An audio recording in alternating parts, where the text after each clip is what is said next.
Oceânica FM, 2h10. Gustavo Lima na Oceânica. Boa tarde, gente. Oceânica é muito mais você e é muito mais entrevistas. Vai acontecer agora a rodada de entrevistas com os vereadores de Caraguatatuba. Wilson Reganelli, da equipe de jornalismo Oceânica, vai entrevistar o Ceará da Adega.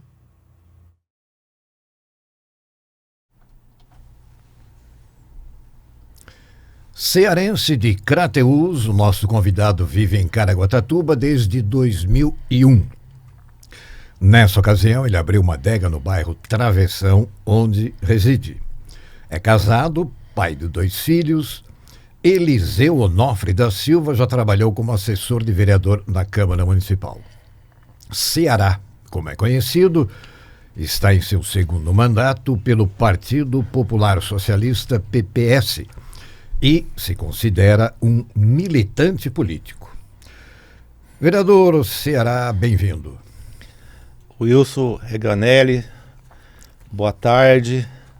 Boa tarde a Gigi, que está ali no outro estúdio, as meninas que estão aqui na recepção, o Marcelo, o pessoal que está aqui na assistência. Boa tarde a todos os ouvintes da Oceânica e, em especial, meu cumprimento a toda a população de Caraguatatuba. E é uma honra, é uma satisfação, uma alegria estar aqui hoje, pela primeira vez, né, na Oceânica FM aí, essa emissora que, sabe, o estúdio é de primeiríssima qualidade, né? Hoje você só vai encontrar estúdio comparável ao de vocês na Grande São Paulo, né? E algumas emissoras só com essa qualidade, com, sabe, toda essa tecnologia, né? Inovando, vocês estão inovando. E até quando vocês fizeram a inauguração, fiz um comentário na página de vocês que Caraguatatuba e o litoral norte precisava de uma oxigenação em termos de imprensa. Então, a gente está muito feliz. Eu até, antes desse momento, hoje, já tinha feito uma visita aqui e já tinha colocado a minha vontade de colocar uma moção, né, de aplauso, né, de congratulação com a nova emissora que vocês trouxeram aí para Caraguatatuba. A nova no sentido da inovação, porque vocês são a primeira, né? Então, há mais de 50 anos. Vocês são a primeira. Então a gente está aqui para responder aos seus questionamentos e colocar aí para a população de Caraguatatuba aquilo que a gente pensa e aquilo que a gente está hoje no 2º mandato aí. Mais que questionamentos, nós vamos bater um papo, conversar, vereador. Primeira pergunta de caráter pessoal: como é que foi sua adaptação lá do Ceará, longe do mar, para Caraguatatuba? Ganelli, como a maioria dos nordestinos, né, que migram, né, dentro do seu próprio país aí em busca de melhores oportunidades para ter uma vida mais digna, né? Não que no Ceará a gente não tenha uma vida digna, mas as dificuldades são muito grandes. Então, aos 18 anos, eu deixei a minha cidade natal, né, que é a cidade de Crateús, uma cidade da divisa do estado do Ceará com o estado do Piauí. Inclusive, lá tem uma história inusitada, né, que Crateús pertencia ao Piauí, depois fizeram um acordo por uma ponta de praia lá, porque no Piauí não tem mar, né, não tem praia, então fizeram uma ponta de praia lá, trocaram a cidade de Crateús com essa ponta de praia lá no estado do Piauí. E até hoje ainda existe uma disputa, né, porque o Piauí tem interesses em Crateús. Mas é uma história assim que a gente veio para São Paulo em 1982, chegando em São Paulo enfrentamos bastante dificuldade, né, porque você chega lá, você sabe a dificuldade que é a grande cidade, né, e depois a gente começou a trabalhar, sabe, eu trabalhei em algumas empresas grandes em São Paulo, e no ano de 2001, no comecinho de 2001, nós descemos para Caraguatatuba, né? Por quê? Qual razão? Por que Caraguá? Então, a gente tinha um comércio também em São Paulo, ali na estrada do, não sei se você conhece bem a capital, na estrada do Embu-Mirim, sentido Embu-Guaçu. A gente tinha um comércio lá e devido aos problemas da grande cidade, né, o estresse, e eu já estava cansado também naquela situação do comércio. E os filhos pequenos, né? E a gente sabia da dificuldade que estava lá para criar os filhos, né? Vamos tentar numa cidade mais... uma cidade menor no sentido de espaço, né? E para que a gente tenha mais tranquilidade para criar os filhos.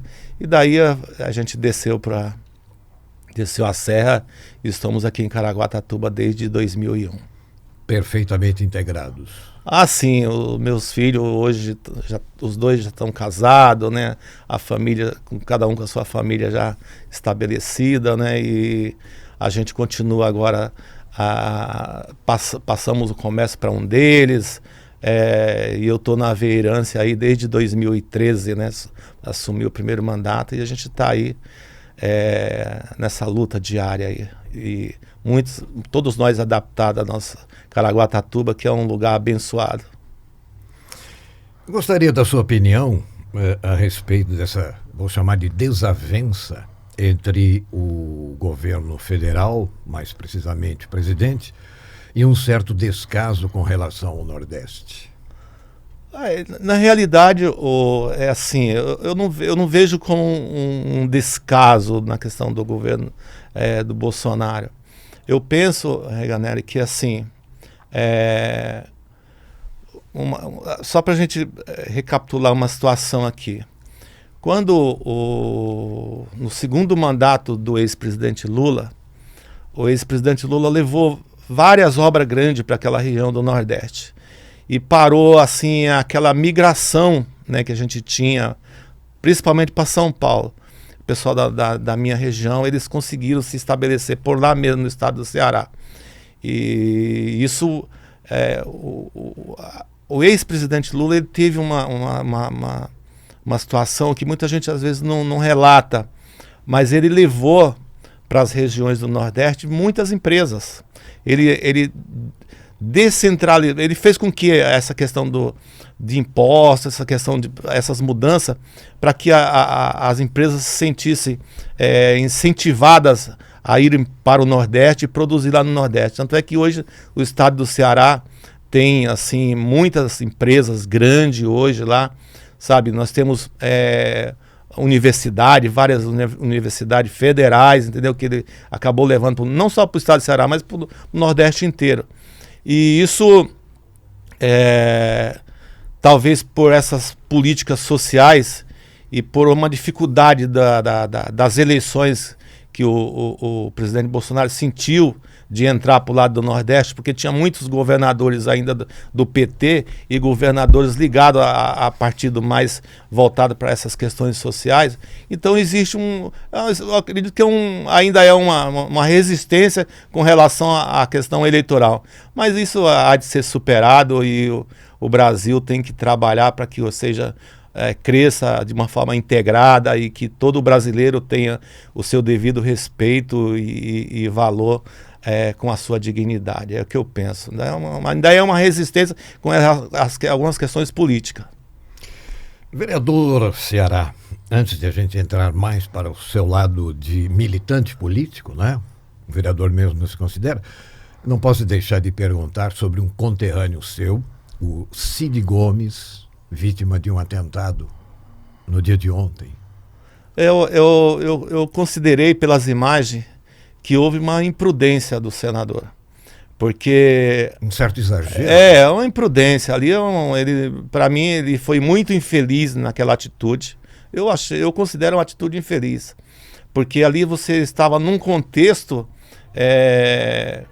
de militares, né, familiares de militares, crianças, mulheres, e ele pegar uma retroescavadeira e tentar derrubar aquele portão, quer dizer, eu achei um exagero, achei que ele, lamentavelmente, sabe, criou um episódio de nível nacional, né, que agora envolveu as Forças de Segurança Nacional, que o Moro teve que mandar para o estado do Ceará, a pedido lá do governador, e ele criou uma situação desnecessária, sabe, um episódio que a gente poderia ter evitado, e eu acho que é uma situação localizada que o governador teria que ter lá as suas articulações de bastidores e acertar aquilo de uma forma que não fosse necessária essa atitude descabida, eu considero. O que naturalmente não justifica o atentado, os tiros. Sim, mas é uma consequência, né? É uma confusão. Ali foi uma consequência, porque veja, vamos analisar os ânimos que estavam ali. Aí aparece alguém com uma reta escavadeira ali para cima daquela população que está ali. É uma violência. É uma violência, quer dizer, uma maneira de barrá-lo, porque ele estava usando a força. Quer dizer, foi usada a força contra ele também. Exatamente. Essa é a minha opinião. Nós vamos passar o áudio, vamos voltar ao estúdio 1 para a programação da Oceânica, da FM, e nós continuamos aqui com o vereador Ceará. Entendido. Oceânica 101.1.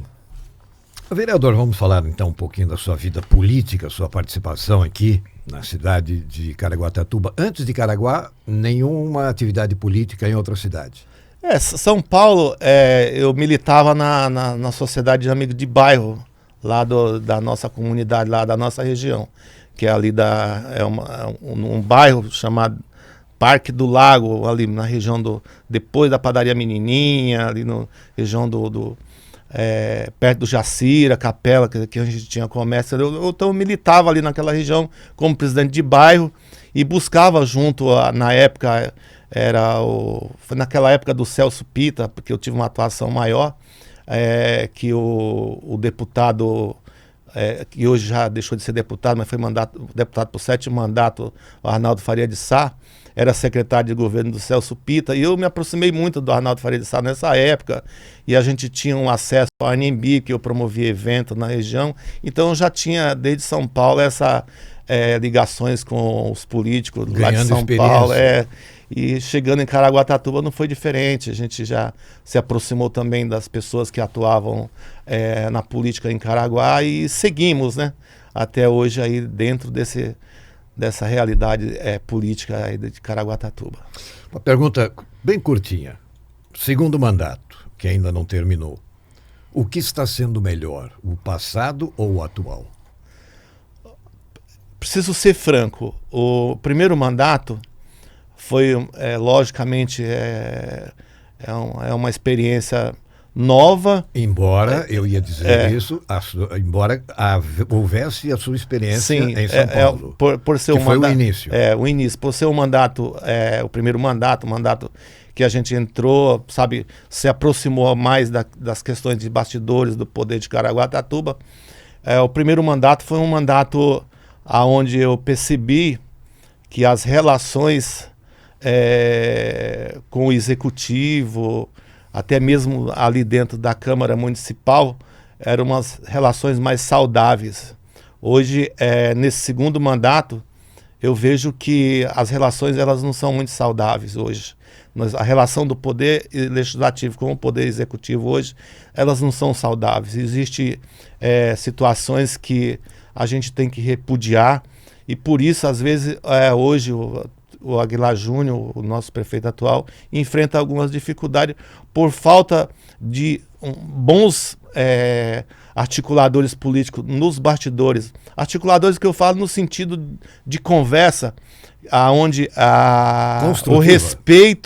o respeito ao poder legislativo e o respeito pela contrapartida dessa relação com o legislativo, o respeito também da Câmara Municipal com o executivo. E hoje essa relação ela está confusa e ela não está muito sadia hoje no município de Caraguatatuba. O vereador está querendo dizer que há muita intriga.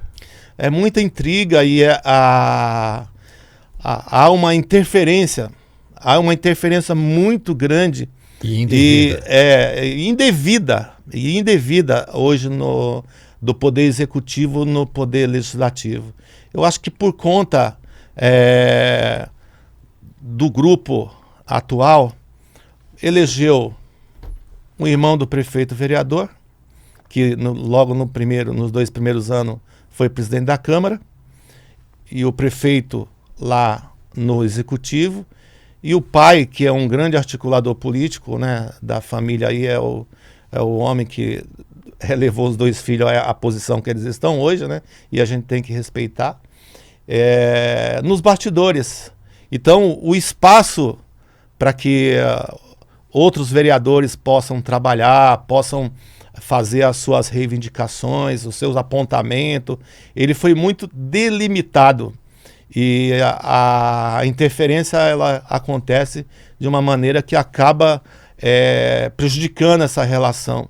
Porque eu tenho consciência que os poderes, eles têm que ser harmônicos, mas com as suas devidas independências. Tanto desde o judiciário ao poder executivo ao poder legislativo, tem que ter as suas independências e poder cada um exercer de forma livre, né, mas também respeitosa.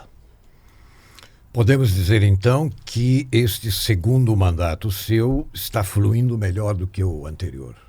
Não, o primeiro, o contrário. O primeiro mandato, a minha relação como vereador e a relação do poder legislativo com o executivo era bem melhor. A gente tinha uma harmonia e havia um respeito bem melhor. Eu até friso para algumas pessoas por que eu tenho esse pensamento. É que quando o vereador, no mandato anterior, ia despachar com o ex-prefeito tinha um carinho especial nesse atendimento. Aqueles secretários que são mais estratégicos na prefeitura, normalmente ficavam próximos ali, porque é só na terça-feira que há essa conversa do prefeito com os vereadores.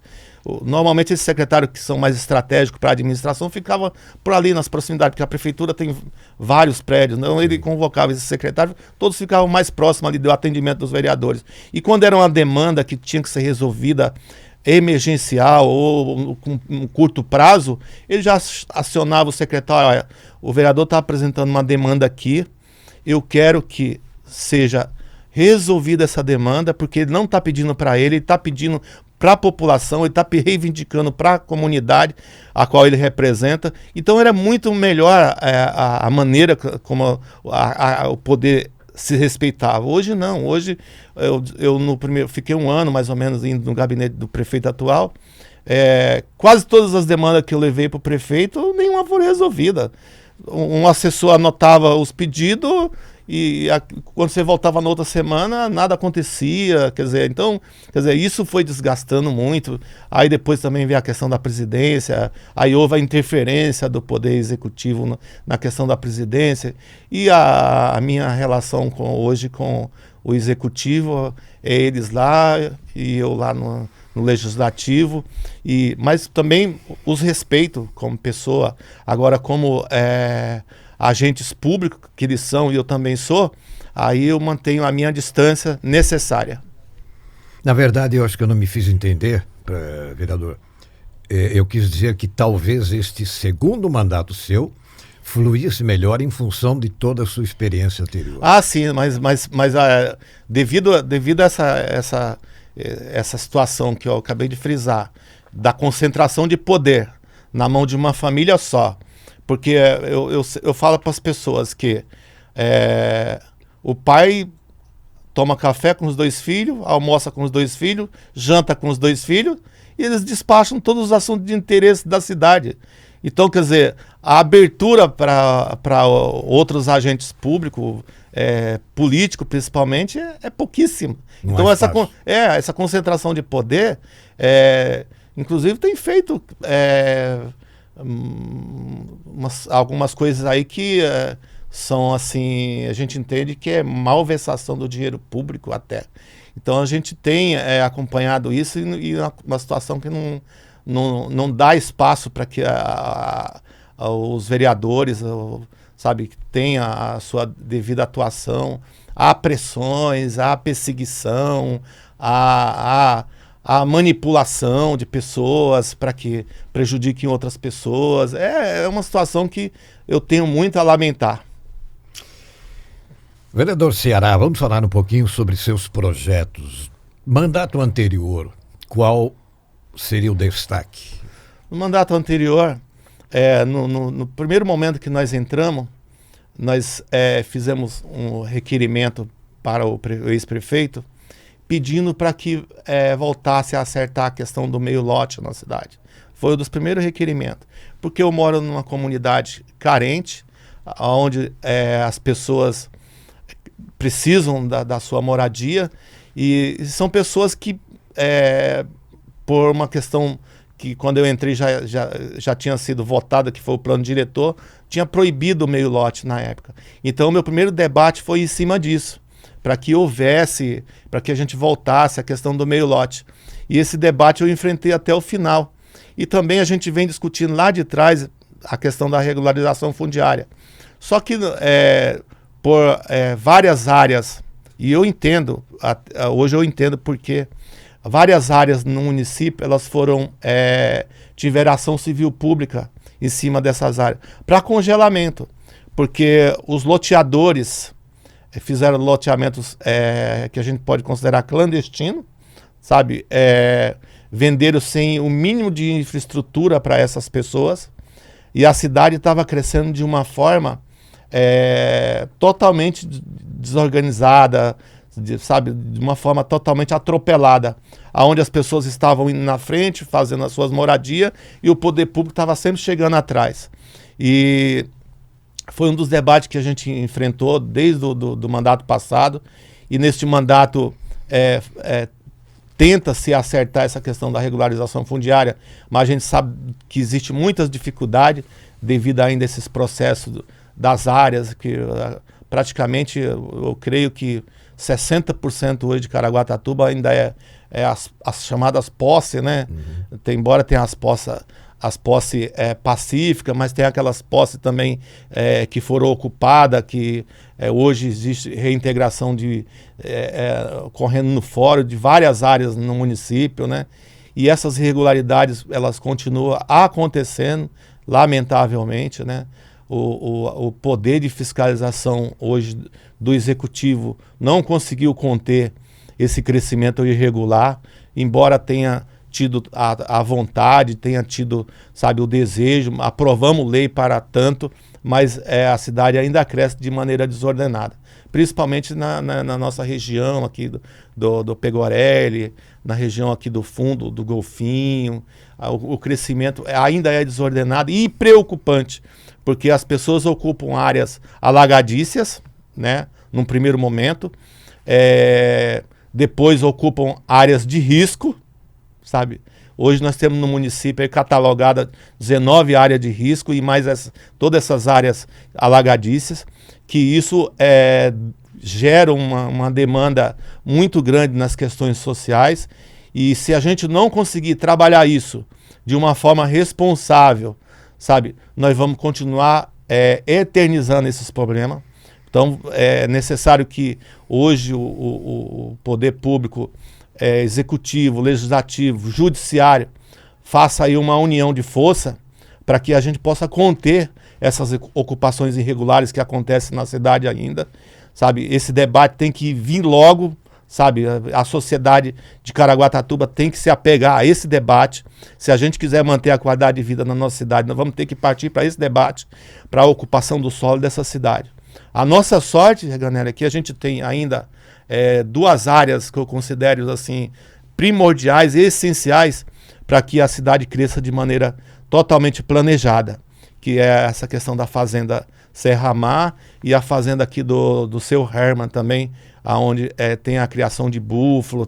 São duas fazendas preservadas que ainda possibilitam Caraguatatuba crescer de uma forma planejada, de uma forma onde os investimentos venham com qualidade, que venham gerar emprego, oportunidade para dar uma qualidade de vida melhor para o nosso povo. Então nós temos que enfrentar um debate urgente nessas questões, desse crescimento da ocupação ainda do solo de Caraguatatuba de maneira irregular. E qual o destaque o vereador Ceará daria para este segundo mandato, que vai até dezembro? Vai até dezembro.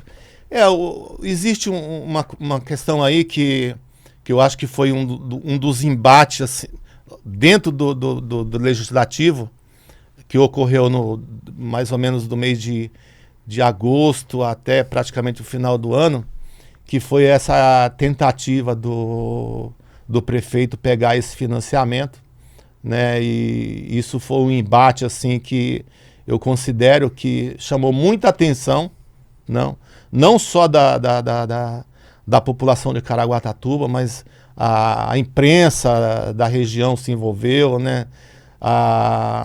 Pessoal de outra cidade também ficaram antenados em tudo que estava acontecendo no Poder Legislativo de Caraguatatuba, porque foi um embate onde a gente segurou, até o momento está seguro, essa questão desse FINIS aí, desse financiamento, porque ele veio num pacote de obra que a gente entendeu que eram desnecessárias, a sua grande maioria.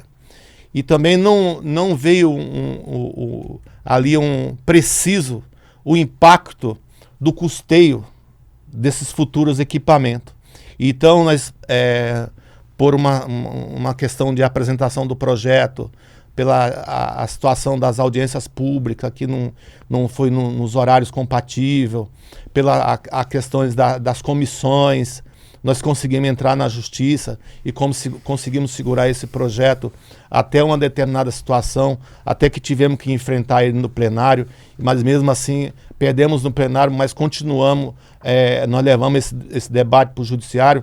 Eu até acho que não deve o Poder Legislativo não deve judicializar tantas situações que são debatidas lá dentro, porque é uma situação interna. Mas tem situação que não tem jeito. Se você é minoria, você tem que buscar o Poder Judiciário, sim, sabe? Para que o Poder Judiciário faça ali a sua parte de moderação e coloque de uma forma mais salutar, sabe? Aquilo que está sendo debatido e dar uma freada, às vezes, numa situação que você não consegue conter dentro de um plenário, dentro de um colegiado. No diálogo.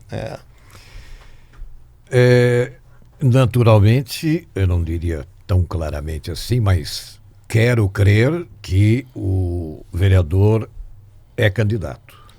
A gente está hoje no mandato, no segundo mandato. Eu não posso negar de forma alguma que eu tenho dentro de mim essa fervura da política, né? Que eu acho que, na realidade, todas as pessoas têm que se envolver com política. Eu falo para todos os meus amigos, para as amigas, falo assim, gente, a política é onde decide o destino da cidade, é lá nos bastidores. E tem muitas coisas que são decididas nos bastidores e que a população não tem o menor conhecimento, porque elas são decididas lá dentro.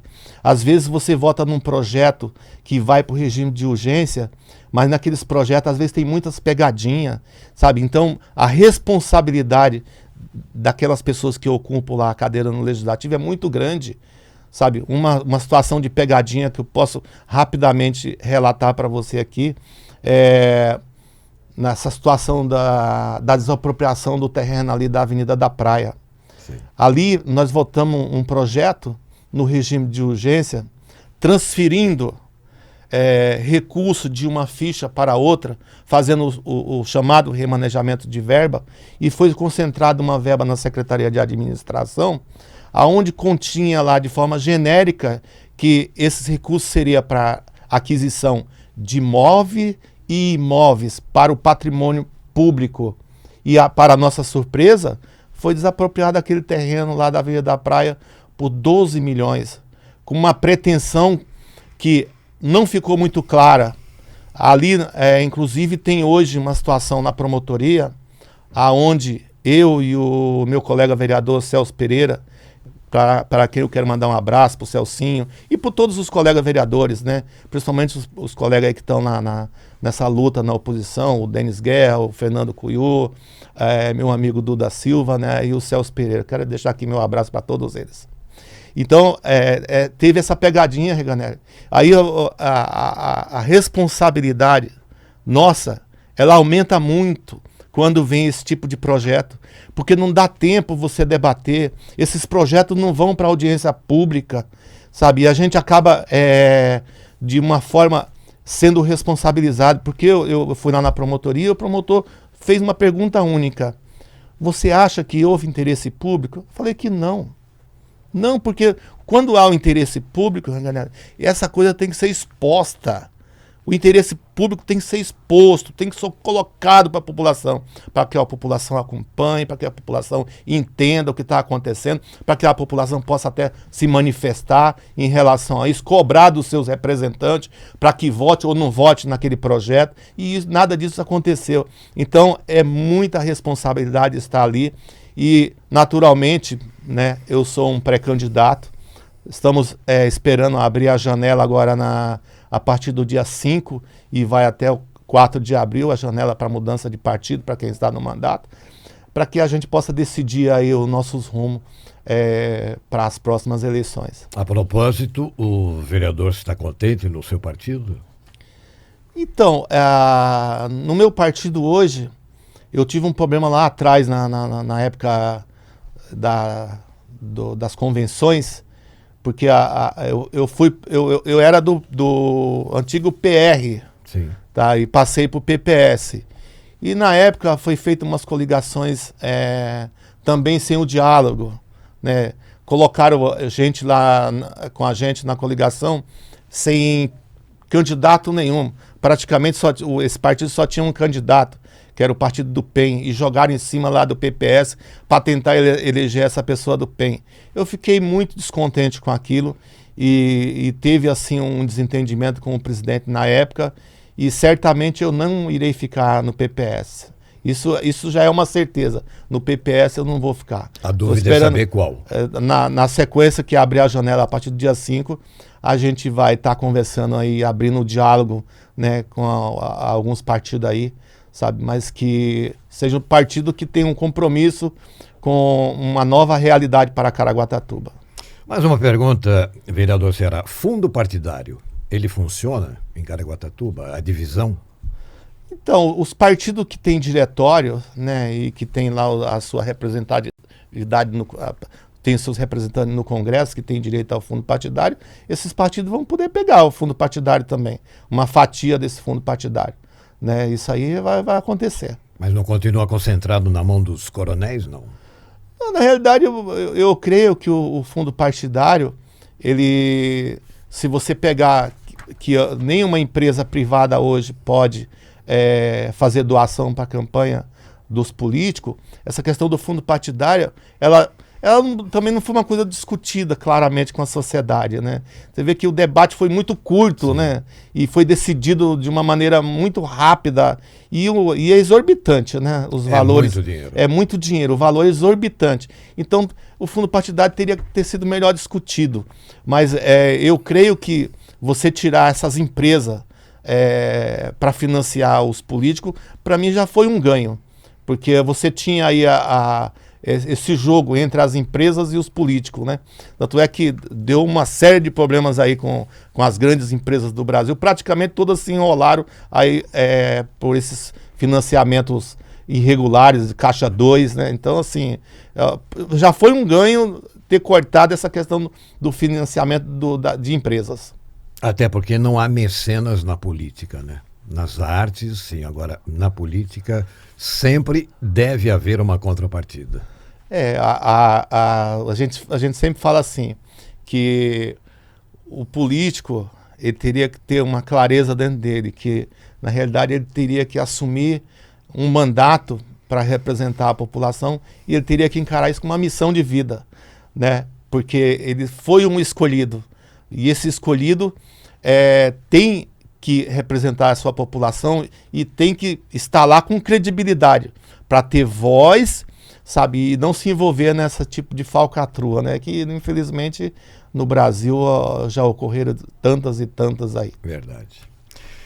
Vereador Ceará, muitíssimo obrigado por sua presença, por esta conversa, e fique à vontade para mais algum comentário. Fique à vontade, por favor. Eu é que agradeço aqui a direção da Rádio Oceânica, a você, Ganelli, pela condução do bate-papo, a todos, enfim, da emissora, né? E que a gente possa agora já trabalhando após o carnaval, não só nas questões políticas, que a gente mantém o foco também na administração da cidade. E eu sempre falo para as pessoas, e é uma frase de algumas pessoas que eu conheço na cidade: o homem nunca deve negociar a sua liberdade. Não há o que pague. Entendeu? Então, que ninguém faça isso na nossa cidade. Que as pessoas tenham a coerência, que as pessoas tenham a compreensão que para fazer a política ele não tem que negociar a sua liberdade. Esse é o meu pensamento, e uma boa tarde a todos, que fiquem com Deus, a todos que estão nos ouvindo. Muito obrigado, vereador Será. Até uma próxima oportunidade. Esta transmissão contou com os trabalhos técnicos de Zilda Danichanian e com a direção de Marcelo Bacelar. Até a próxima.